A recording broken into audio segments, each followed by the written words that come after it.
Thank you all for standing by, and welcome to our March webinar entitled Adaptation and Forest Management in Great Lakes Forests, Custom-Made Real-World Examples. These webinars are an initiative of the Ohio State University Climate Change Outreach Team, a multi-departmental effort within the university led by Ohio Sea Grant, Office of Research, Ohio Supercomputer, OSU Extension, and 8 other OSU departments to help localize the climate change issue for Ohioans and Great Lakes residents. I am Jill Gentis-Benicki from Ohio Sea Grant and Stone Laboratory, and joining me today is Stephen Handler. Stephen is a climate change specialist at the Northern Institute of Applied Climate Science within the USDA Forest Service, where he oversees the Northwoods Climate Change Response Framework, a collaborative approach to encouraging climate-informed forest management. His primary efforts are climate change education and working with forest managers and landowners to incorporate adaptation ideas into their work. We are delighted to have Stephen here today to talk with us about this innovative program. Before we get started, a few logistical issues. During our presentation, all participants will be in a listen-only mode. Afterwards, I will conduct a question and answer session. If you would like to ask a question during the presentation, please feel free to use the chat feature located on your the right-hand side of your screen, and I will collect and pose your questions out to Stephen at the end of his presentation. We have over 150 participants so far on this webinar, a great diverse group representing governmental agencies, academia, and nonprofit groups from the Great Lakes and around the country. Please keep the questions coming throughout the presentation, and we should have a great Q&A session. As a reminder, this webinar is being recorded and will be posted onto our website for later viewing. Also, we will post a webinar survey in our chat feature toward the end of the hour. Please take a few minutes after the webinar to fill out that survey. It will help us continue to bring you better webinars. If you need an attendance certificate for professional development, please email us after the webinar. Without any further delay, I'd like to introduce Stephen Handler, who will present Adaptation and Forest Management in the Great Lakes Forest, Custom-Made Real-World Examples. Now, Stephen, I'm going to put your presentation up, and you should have the ball. You should be all ready to go. Okay, perfect. Can you hear me okay? You sound great. Okay. Thanks, Jill. And thanks to you all for listening and hopefully chiming in with your questions. I'm looking forward to the back and forth at the end of this, even though we'll be kind of working through the chat screen. It's always a fun part of these webinars to see what sort of response we get. So, like Jill mentioned, I'm here to talk about climate change and adaptation in forests in the Great Lakes region. But before I dive in, first I should pause and acknowledge that I'm going to be sharing a lot of work and a lot of our thought process from NIACS, the Northern Institute of Applied Climate Science. So it's important to acknowledge that much of this has been contributed by my colleagues and teammates here at NIACS. I'm going to be steering some of you all to some of my teammates here who work in particular regions of the U.S. So you may want to follow up with these people in the future with more detailed questions. I think some of my NIACS folks might even be on the webinar today, and I bet they didn't know I was going to put their picture up for everyone to see. So there you go, guys. So just briefly about us at NIACS. It's a mouthful, Northern Institute of Applied Climate Science. We are sort of a funny hybrid within the Forest Service and the federal government. We're a chartered group, and specifically, we're designed to be a bridge, and a bridge that connects some of these more esoteric academic fields of climate change, carbon science, bioenergy, and bridging those fields with the needs and interests of forest managers, folks who live and work and play in forests, and really the whole cross-section of the forestry community. So it's a fun spot for us to be in, helping make sure that science and information is communicated effectively to managers and landowners, but then also going back the other way and making sure that researchers know what the needs and questions are coming from the management community. We're a chartered institute. The organizations you see here below all are folks that help shape us and kind of dictate where we work and how we work. So all three branches of the Forest Service are members of our charter, also the National Council for Air and Stream Improvement, Michigan Tech University, and the Trust for Public Land. So I'm going to be talking broadly about a big effort we have going on across the Great Lakes region and much of the eastern U.S. called the Climate Change Response Framework. And what this is basically a collaborative approach to encourage climate-informed forest management. And this work really started with a pilot in northern Wisconsin in around 2009, which quickly expanded to the whole Northwoods region across Minnesota, Wisconsin, and northern Michigan in 2010 and 2011. Branching out from there into central hardwoods region in Missouri, Illinois, Indiana, also a Central Appalachians project in Ohio, West Virginia, and Maryland. And then just in the past year, we've launched 3 new climate change response framework projects, 2 in the eastern U.S., mid-Atlantic, and New England states, and then a third one launched specifically looking at urban forests. This project is beginning with a pilot in Chicago, and major partners include Chicago Wilderness, Morton Arboretum, Chicago Botanic Garden, and the Field Museum, in addition to the Forest Service. So each of these climate change response framework projects is kind of operating under a consistent banner and with a consistent approach. I'm going to touch on some of that later. But for those of you who are interested in certain portions of this landscape in particular, you may want to reach out to us and find out specifically what sorts of resources are available for your area. Now, some of you on this webinar may have also heard recently about the USDA's newly launched regional climate hubs. I don't have any slides or information about that today, but I will say that NIAX, our group, runs the sub-hub for forestry in particular. And these climate change response framework projects will be the primary delivery mechanism for information and resources to forest managers in the Midwest and eastern U.S. So I heard a wise person once tell me that before you launch into a presentation, it's always important to motivate the talk and to answer that question that's on everyone's minds: so what?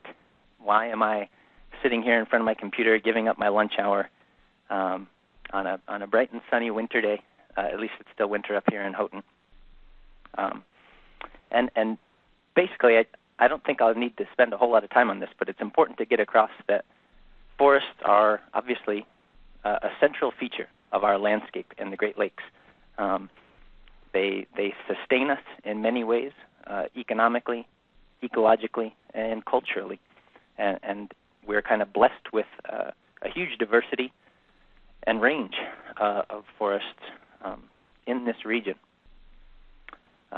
Apologies to all the Canadians on the call. I know that it's not just empty space up above Minnesota up there, but the maps I have today are mostly just looking at the United States. But you guys get the drift, I'm sure. So we have a great range of diversity of forest types in the Great Lakes. Forests are also the majority land cover in our region. The climate has shaped these forests over centuries, along with factors like soils, glacial events, natural disturbances, and human management decisions. And we also have a really interesting mix of ownerships. What sorts of organizations and entities own these forests across the eastern U.S. and Canada is really different than a lot of parts of the country. Most of the forest land that you see here in the eastern U.S. and within the Great Lakes region is privately owned, and that's different about this region when you compare to, say, western states. Now, there is a bunch of public land as well, national forests, state land, particularly in the Northwoods region, Minnesota, Wisconsin, Michigan. And so what that means is that we all have a stake in ensuring that our forests remain healthy over the coming decades. Either you own it directly as a landowner, or you own it as a citizen, and you have a stake in maintaining the health and vitality of these forests over the long term. Now, with that huge mix of forest types and forest ownerships, we naturally have a huge diversity of ecosystem values and benefits that we derive from forests. And this is a good thing. That, whether we're getting access to recreation, wildlife habitat, timber products from our forests, we're relying on them for a huge diversity of things. And what comes with that is a lot of management complexity. Forestry is a complex field. I don't need to tell any of you this if you are professionals from your day jobs. But it's a tricky thing, you can imagine, to juggle each of these interests and goals, to respond to unexpected events like pest outbreaks and blowdowns, also planning for the long term and dealing with uncertainty. Forests you can think of as a crop, but it's a really extended crop. It's not like a corn field that you're managing on a yearly rotation. You're thinking about 50, 60, 70, 100, 120 years into the future. So you can imagine all the complexities that come with that. And now, why we're here talking today is that we have climate change as kind of an up-and-coming source of additional uncertainty, additional complexity. It's a new issue for many foresters and natural resource managers that we're just beginning to grapple with. So, to step in and try to fill that need or help managers think about climate change and their work as forest managers and landowners, NIAX and several partners are working together across large landscapes to understand potential risks and opportunities associated with climate change. I mentioned that big kind of umbrella effort called the Climate Change Response Framework earlier. You see the URL here at the bottom. I would encourage you all to go learn more about this project. We have more things going on than I'm going to be able to cover today. One of the things I want to talk about briefly here in the next 10 minutes or so is one of the major investments of time and energy that we spend in each of these landscapes where this project is working. One of the first things we try to do is work with local partners to develop a vulnerability assessment, a picture of what's at risk, what's likely to change in forests in each of these places. Now, we're currently preparing a series of 5 vulnerability assessments across the eastern U.S. I'll tell you very briefly about them and give you a very quick tour. You see the central hardwoods landscape down there in the bottom in yellow. The vulnerability assessment for central hardwoods forests was recently published. I'll put up a URL for that later. Central Appalachians region in blue has a vulnerability assessment coming later this year. You can contact us right now for a draft if you're interested. I'm going to zoom in very quickly to the Northwoods, Minnesota, Wisconsin, and Michigan again. Because of the abundance of support and willing partners in this landscape, we actually chopped up the Northwoods into a series of 3 assessments. You see those here in the landscape, kind of a Northwoods West, Northwoods Central, and Northwoods East. And these are also scheduled to be published in the next couple of months. Michigan should actually be out any day now. I'm just waiting for the email from our publications group. Michigan or Minnesota will follow later in the spring, and Wisconsin will be ideally this summer. So again, you can contact us now for drafts. I actually put the URL up in the bottom if you want to see drafts of these assessments that are suitable for sharing. A very very briefly kind of a high-level overview of what we're trying to accomplish with this vulnerability information. Like I said, we're helping forest managers and other landowners, natural resource professionals get a sense of what's at risk and what's likely to change in forests over the next century. A couple of the key things. Number one, these assessments all rely on a range of future climates rather than picking one future and telling managers this is what we expect and you better prepare for this. We work with a range of plausible futures to give managers a sense of their risk and opportunity across that full range. I'll mention that more in a minute. These assessments don't include projections of socioeconomic changes that may come over the next several decades. We don't include any projections of urban development or changes in agricultural policies, fire suppression policy, things like that. Some of those larger decisions that will obviously affect the landscape, we kind of have to hold as status quo for a lot of these assessments. And in a way that makes sense because we're looking at what's the risk if everything were to remain the same. And then finally, these assessments are not about making recommendations or telling forest managers what they need to do in order to respond to this risk. Rather, it's kind of a soup to nuts presentation of here's our best available information, here's our best available science on what's likely to change. So I'm going to give you guys a very brief tour of the kinds of information you'll find in these assessments. This is just to kind of whet your appetite and show you what sorts of things we try to put together in this package ultimately to come up with information on climate change and forests. Okay, so first, in addition to a bunch of local information about the context of forest ecosystems in each of these landscapes, how, where forests exist, what kind of forests exist, how are they managed, how are they owned in each of these landscapes, we provide a lot of information on what has already been observed with regard to climate change in each of these places over the last 100 years. You see here a quick example from that Northwoods assessment of northern Wisconsin and the western UP. We draw on information from the Climate Wizard to present observed trends in temperature and precipitation over the last 100 years. So you'll see a lot of information like this. We also draw on other published research and literature for how the climate has changed. This is an example of a paper from Saunders et al. That looked specifically at intense rainfall events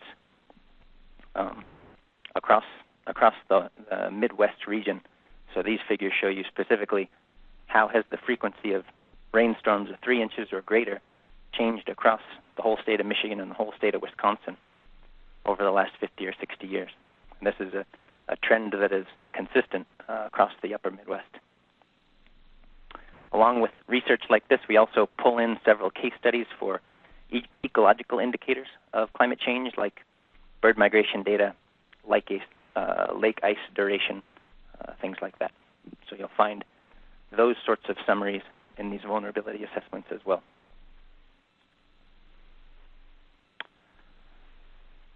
Now, when it comes to information on projected future climate, I mentioned that our position is to present a range of plausible future climates.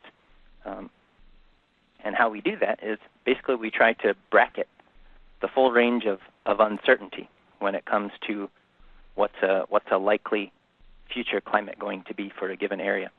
And in order to do this, we try to account for the two major sources of uncertainty when it comes to climate change projections.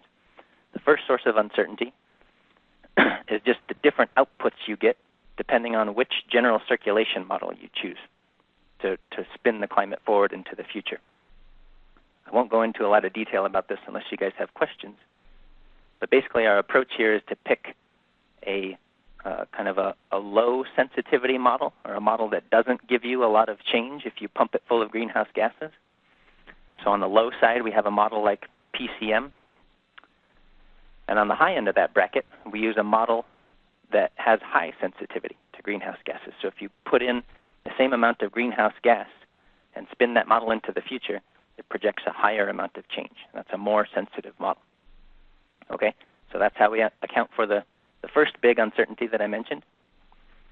Now the second big uncertainty has to do with choices that we humans haven't made yet, right? We don't know what our level of greenhouse gas emissions are going to be 40, 50, 80, 100 years into the future. It really depends on how some big choices play out across the globe. So in order to deal with that uncertainty, we use different storylines of the future that have been developed by the IPCC. And these storylines basically give us a narrative of what we would expect for future greenhouse gas emissions. So again, in order to do the bracket thing, we take a low emissions scenario. Basically, this is the storyline that we convert pretty quickly to alternative sources of fuel. We get off coal, for example. And on the high end of that bracket, we go with a storyline that is more like our status quo pathway for greenhouse gas emissions going forward into the future. So we continue to rely on fossil fuels. Okay, so that kind of sets up our low and high end of the bracket. Now when we go forward, what you'll see is in each of these assessments, we provide downscaled climate change projections using those two scenarios that I just spelled out for you guys, and we use a consistent data set for all of the assessments that I mentioned earlier. Each place we're doing a vulnerability assessment, we use those same low and high scenarios. And we present this kind of information at 3 different time periods over the 21st century. So there's kind of a near term, a mid-century, and then a late century set of information that you can rely on as a manager. Okay, another thing you'll find in these vulnerability assessments are results from forest impact models. So there's a couple of these. These assessments all rely on a coordinated series of ecosystem models to kind of inform how forests may change under climate change.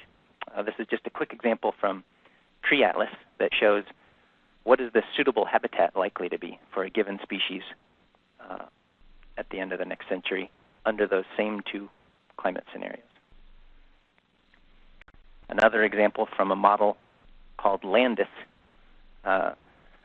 which is it actually runs dynamic simulations over time. So tree cohorts are born, they grow, they compete with other trees, they migrate, they reproduce and die. It's very dramatic stuff in this model.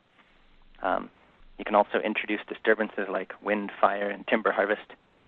And the outputs look like this. You get estimates of biomass for a given species across a landscape over time.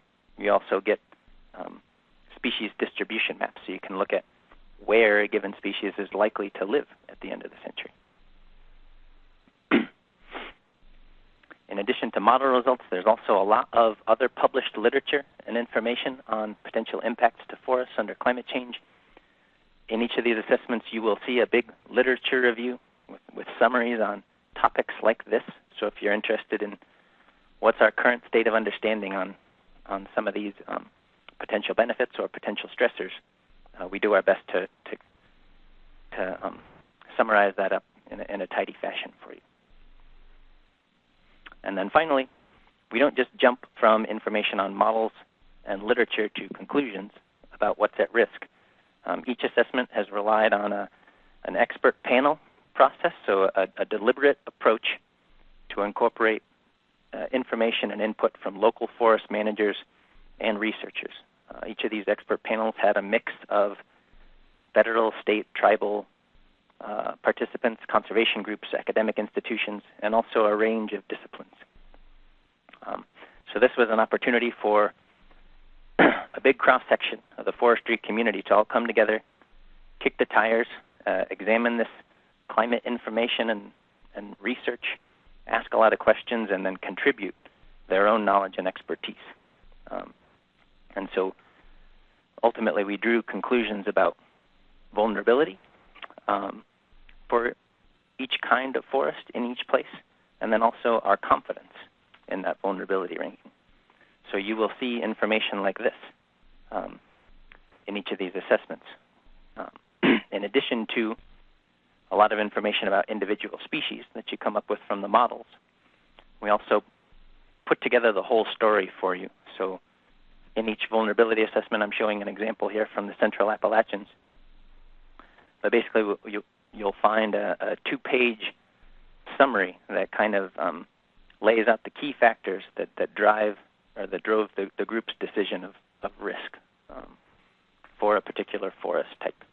Each assessment area had to use different categories of forest systems for each place because, obviously, of the diversity of forest types and also the different nomenclature used by partners in each place. So in the Central Appalachians, you'll find summaries on Appalachian hemlock northern hardwoods. You'll also find dry calcareous forests, woodlands, and glades, but you won't find these same forest types in Minnesota, obviously. Okay, now that's a very rapid tour of what kinds of information we are preparing for forest managers and landowners, other natural resource professionals, again, to come to grips with how is climate change exposing our forests to risk, what sorts of opportunities may come around from climate change. But ultimately, the question is, how are we supposed to deal with all this? Okay, how can we respond? And in a word, the forestry community really only has one choice of how to respond, and that choice is to adapt. Now, adaptation, in this sense, means broadly taking action to prepare for climate change. Okay? And the upshot is that adaptation activities will build upon sustainable forest management and conservation in most cases. There's a lot of win-win opportunities out there, and in many cases, much of what we're already doing for forest management might also make good sense as a response to climate change. And I'll get into that here in a minute. But this issue of adaptation is something that our group, NIAX, is really focused on, particularly in the last year or so. A couple of things I want to talk about today. The first being a set of tools and kind of a process to help forest managers consider climate change and develop their own customized adaptation plans. I'm going to get into that in a minute. So this research, or this resource that you see here on your screen, Forest Adaptation Resources, this is kind of like our guidebook, our thought process that is explaining how forest managers can consider climate change and come up with a plan for adaptation. Now, this is kind of a guidebook that was designed for a wide variety of land managers, and a wide variety of goals and objectives can be accommodated with this process. Again, this is not a recommendations document. It's not a simple sort of decision tree where if you put in your forest type and your location, you're automatically going to get an answer on what you should do for adaptation. It's a very flexible approach, and I'll explain why that is in a minute. The other thing that this guidebook contains is what we call a menu of adaptation strategies and approaches for forest management. So when you see this, think of two parts. Number one is a thought process or a workbook, and the second part is a menu of choices. Okay, first to explain this workbook part.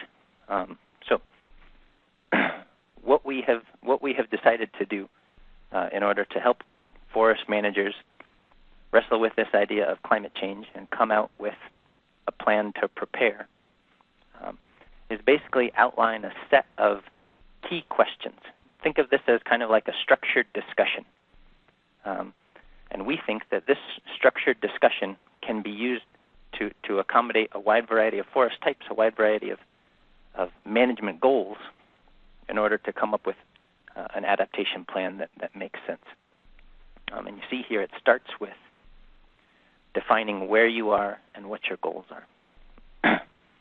Second to that is using information from vulnerability assessments like the ones I just mentioned or other resources to assess what are the climate change impacts going to be for your particular place, for your particular goals that you have in mind. What's at risk?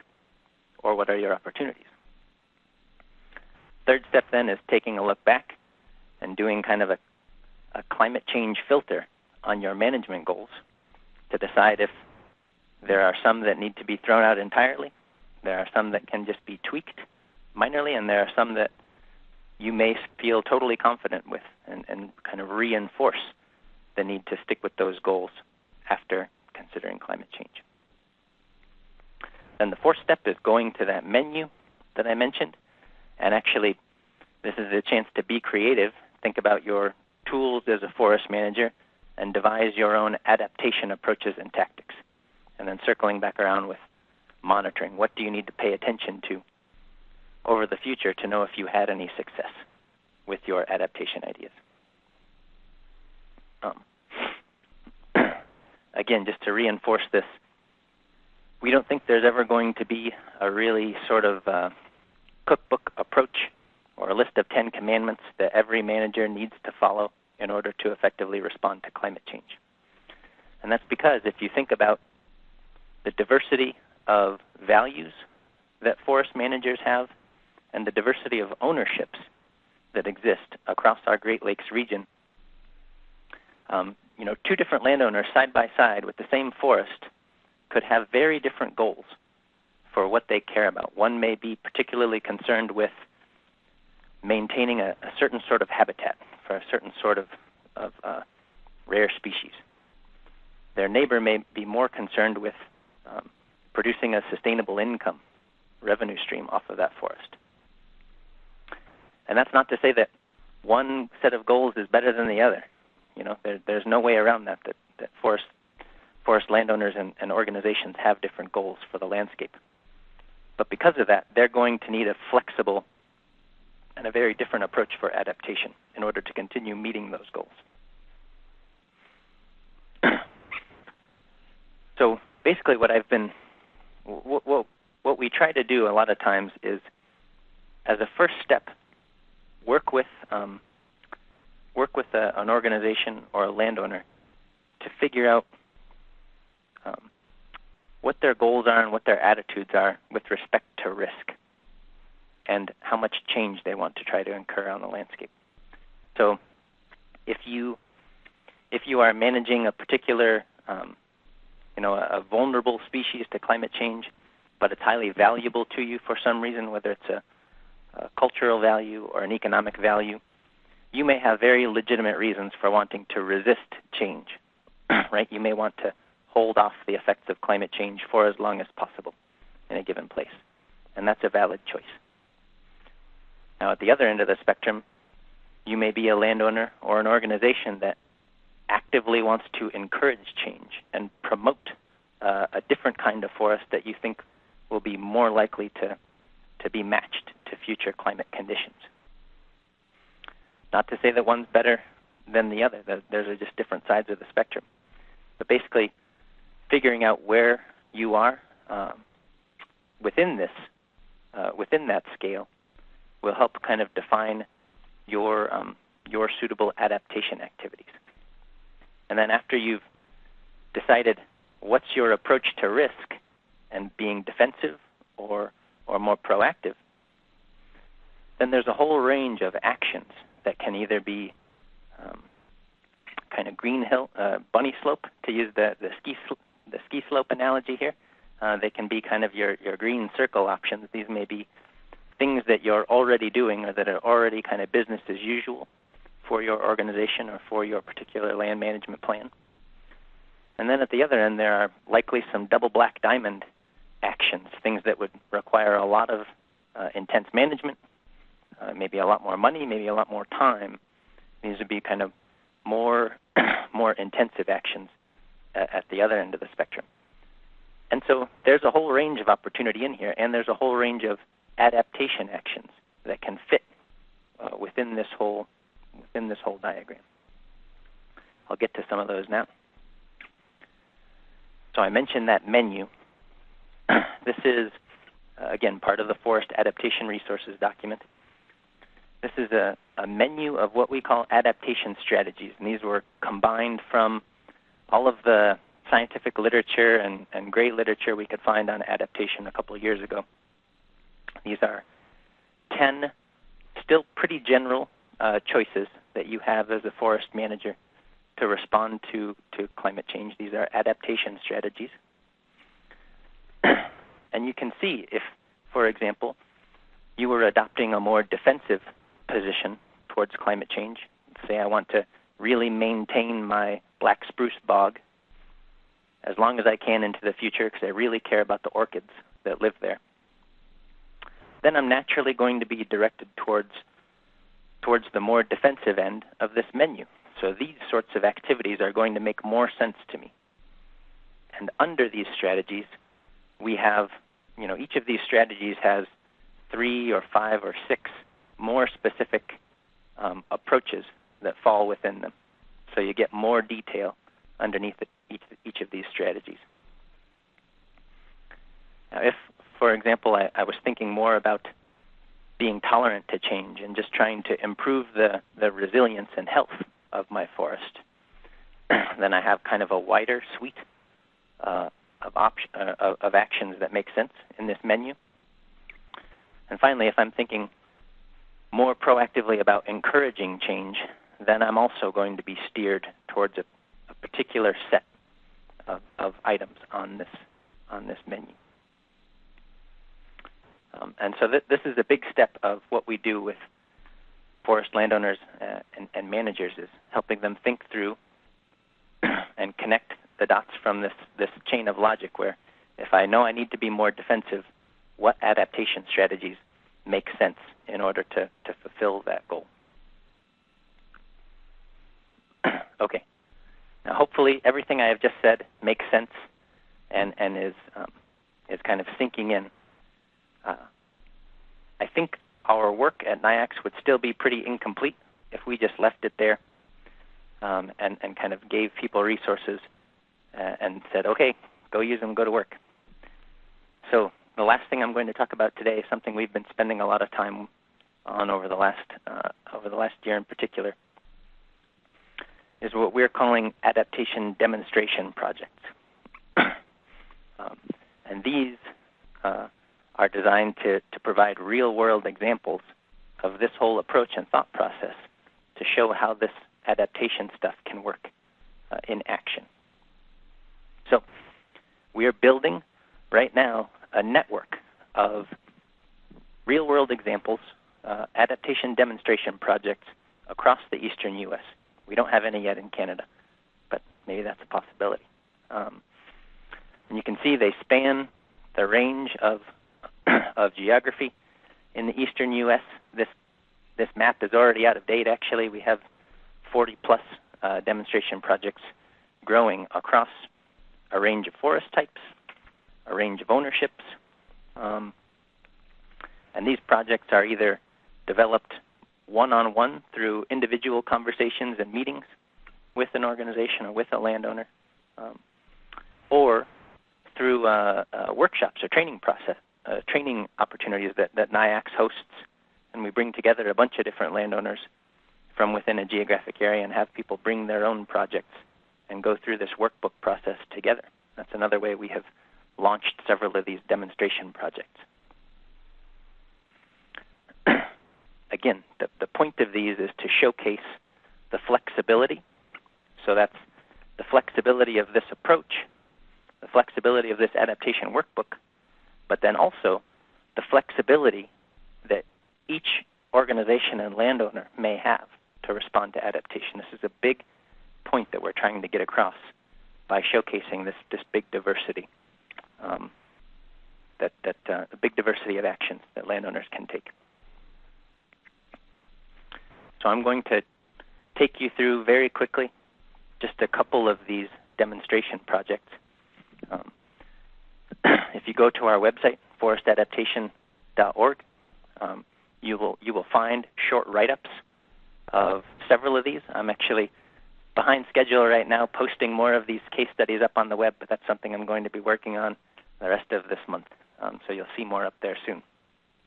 So again, just to give you a brief tour of what are some of these demonstration projects, how have different organizations picked up this idea of adaptation and run with it. The first I'll talk about is an example from a national forest up in Minnesota, the Superior National Forest. They're working on a project area that is 100,000 acres in a narrow band along Lake Superior, along the north shore of Lake Superior. This is kind of an iconic landscape for recreation, for kind of its aesthetic beauty. It's a huge travel corridor up and down the coast there, and it kind of provides access to the boundary waters further north with Canada. An issue they're facing here is widespread decline and mortality of paper birch. So they're trying to figure out what can we do to respond to this decline of paper birch in a way that is also making sense with climate change adaptation.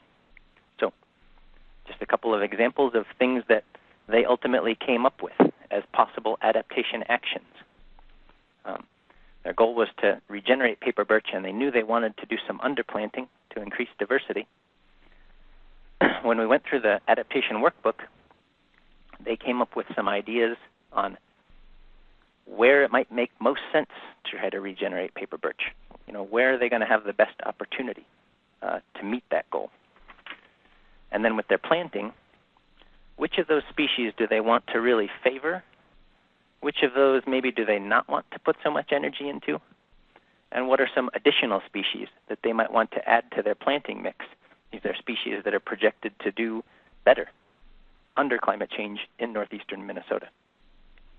So you see, it's not a wholesale revision of what they wanted to do. They're still going to get in there and try to manage for paper birch, but these are tweaks and things that give them greater opportunity going forward to have a healthy forest. Okay, one more example that I'll show is from the Menominee Indian Reservation in north central Wisconsin. So we were working with Menominee Tribal Enterprises. They manage a large forested reservation. They have a long and very impressive legacy of forest management, and they also have a very diverse set of cultural and economic goals for their forest. The situation here is that they've been responding to an ongoing oak wilt problem over the last couple of years on their reservation. And when oak wilt gets into a northern hardwood stand, you basically the only way to treat it is to go in there and remove the entire infected tree, as well as several rings of trees around those infected individuals. You have to remove the stumps as well, sever all the roots. So you get in there and you create these pockets of heavy disturbance within the forested matrix. And this is ongoing work for them. They are already in there and treating these oak wilt pockets. The reason they wanted to work with us was to think about what are some possible climate change adaptation actions they can take on top of this to make this oak wilt treatment more adaptive or give them better future options. So they're picking now some of these oak wilt gaps that have good access and that are good opportunities for demonstration sites, and they're planting some new southern species that occur just a couple counties south in Wisconsin. They're very close to the tension line between boreal forest and more temperate forest biomes in Wisconsin. So they have a lot of opportunities to pick up some southern species, some of those oaks that are not susceptible to oak wilt, and to also allow some natural regeneration of species that are poised to do better under climate change.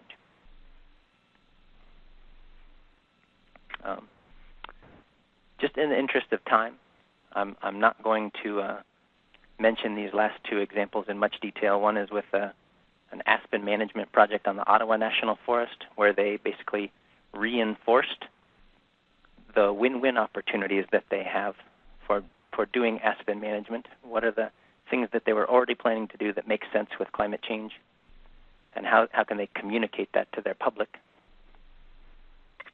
And then finally, an example from the Northeast, we're working with a group called the Atlas Timberlands Partnership to think about what is their operational window going to look like in the future. Much of their forest is traditionally areas that you would harvest and manage only in the wintertime. Those conditions are probably going to be less suitable in the future, so they're thinking about what sorts of planning and infrastructure investment do we need to make in order to make more of these areas suitable for summertime harvest. Can we start testing some of those summer harvest opportunities now? Again, go to our website. You can find out more information about these demonstration projects. And we're always looking to launch new demonstration projects. So if any of you out there think, boy, I'd really like to pick this up for my organization or for my own land, please get in touch. We're looking to build this network as large as we can. So, some final thoughts. Again, please visit the website, learn more, get in touch with questions, and if you're interested more particularly in a certain part of the landscape, please get in touch with my colleagues. They're all friendly people. They smile like this all the time. So that's what I have. I would love now to open it up for questions. Great, thanks, Stephen. One question that we did have, and you just answered part of it, but I just wanted to make sure that everyone had heard. Who would be the best person to contact if someone was interested in being part of a demonstration project? You can get in touch with me, and then I may steer you to one of my teammates if it's in a particular landscape that they work more specifically with. But go ahead and shoot me an email if you're interested. Okay, great. One very easy first question, we had a couple people who had missed the beginning of the presentation, was asking if you could say what NIACS was.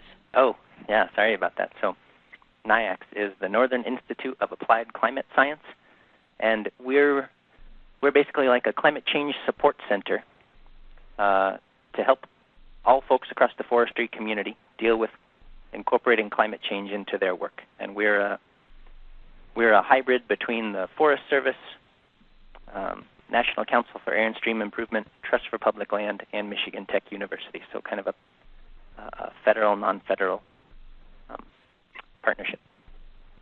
And is there another question that we had going with that is, are there any particular funding sources that focus on activities for that program?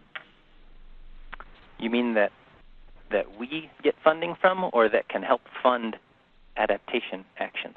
I guess if you didn't write the question, you might not know. I'm not totally sure. Yeah. So I would say if you have a question about getting funding to implement adaptation ideas, shoot me an email. There are some funding opportunities out there that can help pay for work like this, and we've been successful at tapping into a couple different kinds of grants. If we work with a landowner or an organization and take them through our Adaptation Workbook, work together on that, then they have a really nice story of here's our issue, here's our goals, here's how climate change affects those goals, and because of that, here are the adaptation actions we want to take. It's a really nice, it's a really nice way to connect the dots on your logic, and we've had success putting that together in grant applications. Okay, thank you.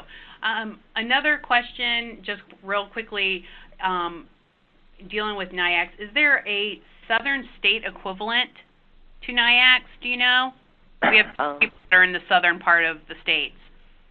Yeah, there's, it's a good question. I'm not sure if there's an organization in the Forest Service that is that is exactly equivalent to us, but there are, we do have colleagues in the southern states that are working on climate change information and adaptation. And for example, the Eastern Environmental Threat Center is one, and I could put you in touch with those folks if you shoot me an email. Great. One last question dealing specifically with NIACS, and then we'll move into some of the other questions. Does NIACS work with industry in the forestry sector, and if so, could you mention some in the Great Lakes region? Yeah, so forest industry is obviously a very big player in the Great Lakes region, and they're going to be essential for ultimately helping sustain our forest ecosystems under climate change. Even if we came up with all of the best ideas for here's how we need to adapt our forests, well, guess what? Somebody's got to do that work. And in a lot of ways, that work only gets done if there's a healthy and vibrant forest industry to get in there and manage forests. Now, we also wanted to draw industry in, their perspective and their experience for the vulnerability assessments we worked on. So in each of those places where we're doing vulnerability assessments, we made sure to have a couple industry folks on each of those expert panels. And then we're also just starting to get a couple early adopter types to work on adaptation projects together from the forest industry side. We have one example in Minnesota with kind of a larger private landowner that they're kind of a vertically integrated forestry company, so they own forest land, they manage their own sawmills. So we're working with them. That group I mentioned in Vermont is kind of they're a conservation-owned forest on something like 28,000 acres, but they're specifically set up to be a working forest. It's a partnership with the Nature Conservancy. So yeah, we're starting to dip more into that, and we would love to get more involved. Okay, thank you, Stephen. One question we had, and this may be in reference to maybe slide 18, will these vulnerability assessments attempt to embrace IPCC new scenarios under AR5 report, and if so, what approach is being taken to incorporate this new approach? Yep. So this is just to explain the question, these storylines that I mentioned for greenhouse gas emissions, the B1, the A1FI you see here, those were storylines that were created by the IPCC, more than a decade ago.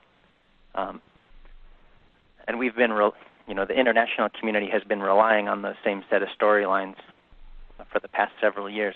The IPCC, just for their latest assessment that's going to be coming out shortly, has put together a new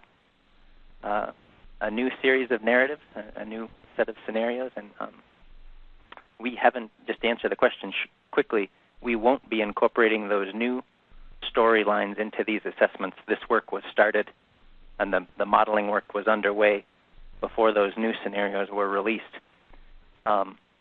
We are interested to learn how the new set of emission scenarios compares to this set, so we might be able to do some easy sorts of crosswalks. But this work was already in the pipeline before those new scenarios got published. Okay, thanks, Stephen.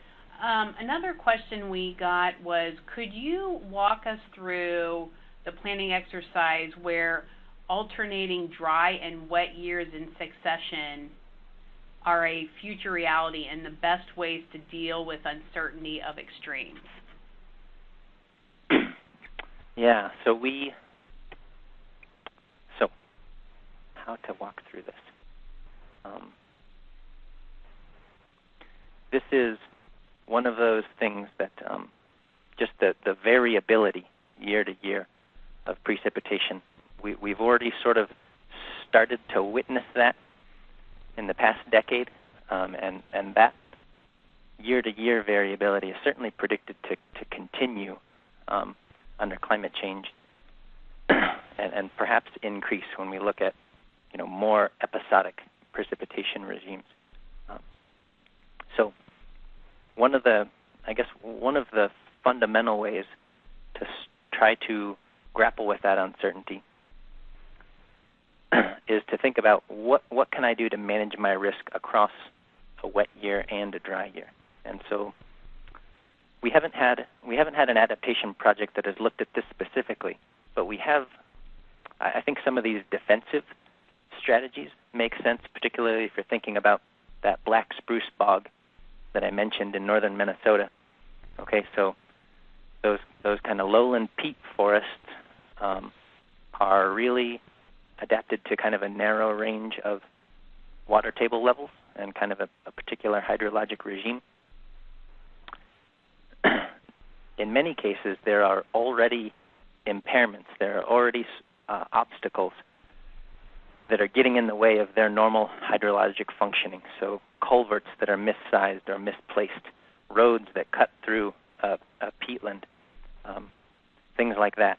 And so in many cases, getting in there and doing some restoration work to sustain or restore that fundamental hydrologic functioning of that wetland is a good way to try to build the resilience of that site and make it more able to accommodate a wet year or a dry year. So this is one of those win-win opportunities where restoration can also be in line with adaptation, because in some ways restoration is improving your resilience and your ability to tolerate change. I hope that made sense. Yes, thank you. A couple other questions that we had. One was, are there any vulnerability assessments available for swamp tree species?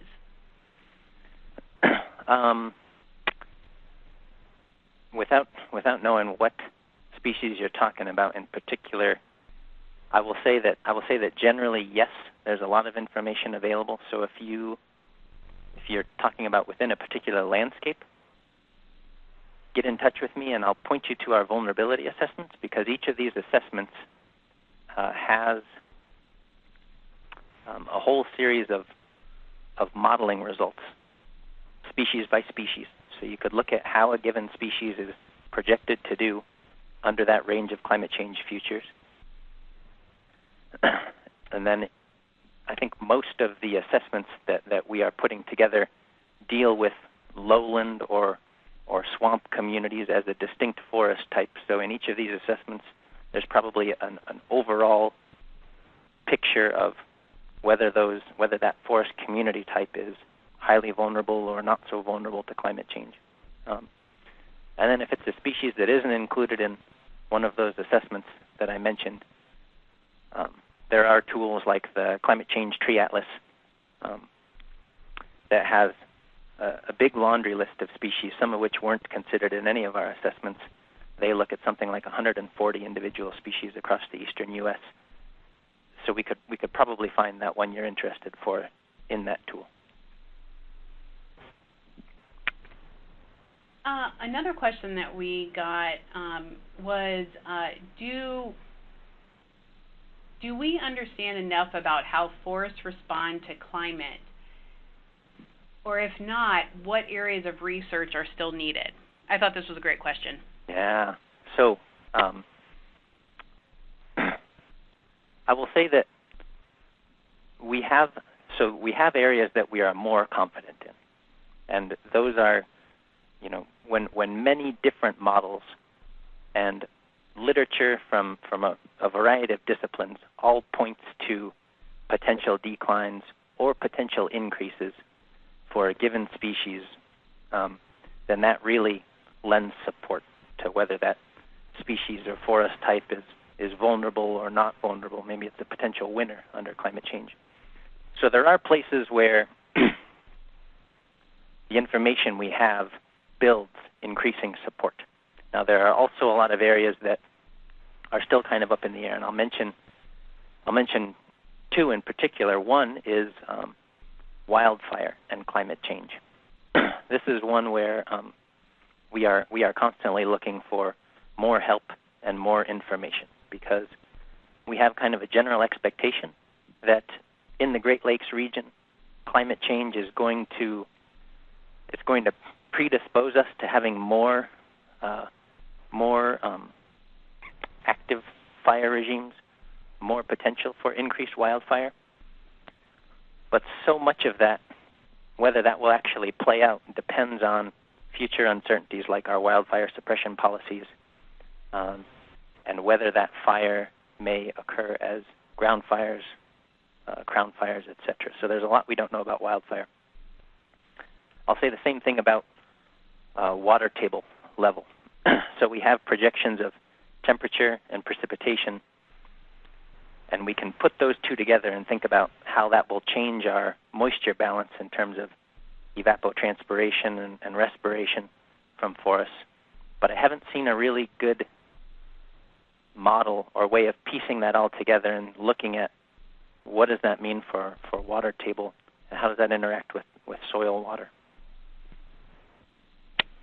Okay, thank you. We've gotten several questions dealing with whether or not this approach could be used on a municipal scale with urban forests, or can it just be used in more of a large scale of forest populations? There's several people who were talking about seeing if there's a way of getting some of this into an urban tree plan that they hope to develop. I will say that absolutely yes, there is. That makes a lot of sense to try to incorporate this approach into municipal and urban settings, and I would point you folks who are interested in that specifically to email my colleague Leslie Brandt. She is leading this urban forests project specifically. I mentioned they're having a pilot landscape in Chicago, but I'm sure she'd be really interested to learn what sorts of questions folks have out there, and if there are opportunities to get in and do some other demonstration projects with some of you. Okay, thanks. One last question, because I realize that we are past one. Sure. We have several people that were talking about private forest owners with small tracts of land. Is it okay to not really have a specific management goal and to basically just have planning be let nature take its course? Is that a problem to do? Well, so if you have no goal and your plan is to let nature take its course, nature will take its course. And that may have to do with climate change. It just may have to do with ordinary aging and succession of your forests. And that's neither right nor wrong. We will have some opportunities across the landscape, whether it's private landowners or say national parks or something, where they're required to try to keep the status quo, and they have more of a hands-off philosophy. Those sorts of ownerships may be opportunities to be sorts of controls, if you will, for lack of a better word, but that's also an opportunity to learn.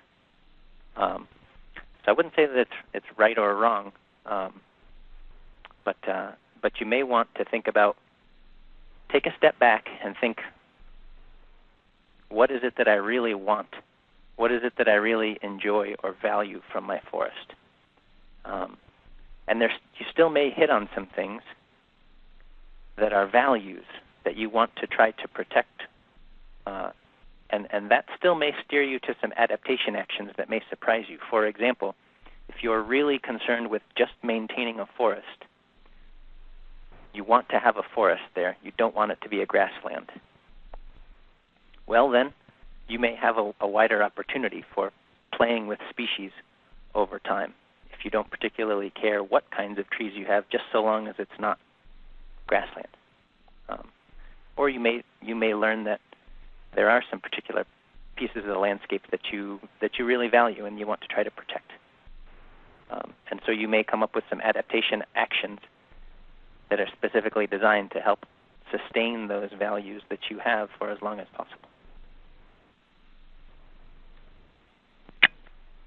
Okay, well, thank you, Stephen. This was really great. I really appreciate all of the fantastic answers to the questions. We are out of time, so I hate to say that we have to close our question and answer session. But I did want to thank Stephen Handler of the Forest Service for his willingness to talk with us today about his work within the climate change response framework. It was really an excellent discussion. Also, thank you to Ohio State University, National Sea Grant College Program, and Ohio Supercomputer for funding this webinar. I also wanted to remind everyone that our survey URL for this webinar is in the chat feature, so please take a few minutes to fill that out. I also wanted to refer you to resources and an archive of all previous webinar presentations, which are located on our changingclimate.osu.edu site, as well as our new regional site at greatlakesclimate.com. Anyone needing an attendance certificate, please send out an email to us after this webinar, and we'll have no problem sending one to you for professional development purposes. This webinar series is sponsored by the OSU Climate Change Outreach Team and will continue next month with a team of NOAA experts discussing historical weather trends and future forecasts. The registration is up in the chat feature, so feel free to register for that. Thank you again, Stephen, and all participants on this webinar. We hope that this was beneficial and hope you'll join us again in an upcoming webinar. Thank you and have a great afternoon. Thanks again, Stephen. This was a lot of fun. Thanks for paying attention, and please shoot me an email if you have other questions that didn't get answered. Thank you so much. Mm-hmm.